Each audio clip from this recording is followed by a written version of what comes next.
السلام علیکم ورحمۃ اللہ وبرکاتہ۔ آج ان بھائیوں کے لیے ویڈیو ہے جو بھائی کہتے ہیں منی جو ہے نا کثرت سے پیدا نہیں ہوتی، پتلی ہے اور بہت پریشان ہے، کیونکہ منی جو پتلی ہوتی ہے اکثر یا تو پھر ہاتھ کی رگڑ سے، دوسرا گندی فحشہ فلموں دیکھنے سے، یا بعض اوقات فون پہ منی کے قطرے آنا، اس سے بھی منی پتلی ہو جاتی ہے۔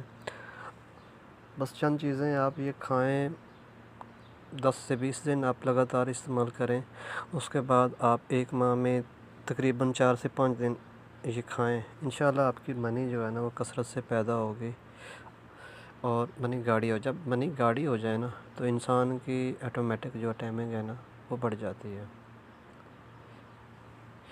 تو اس کے لیے آپ نے چند چیزیں مشکل نہیں ہیں، مہنگی بھی نہیں ہیں۔ پہلے نمبر پہ گوند کتیرا ہے، تیسرے نمبر پہ تخم ریحان اور تخم بلنگا ہے۔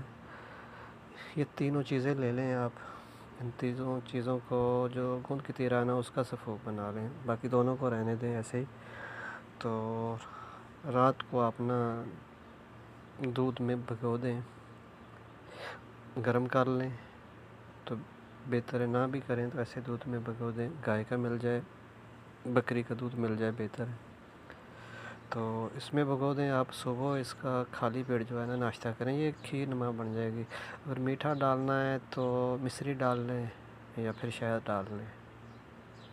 یہ چند دن آپ کھائیں، آپ انشاءاللہ جو آپ کی منی ہے نا وہ گاڑی ہو جائے گی، گاڑی ہونے کے ساتھ آپ کی ٹائمنگ بھی بڑھ جائے گی، اور انشاءاللہ آپ دعائیں دیں گے۔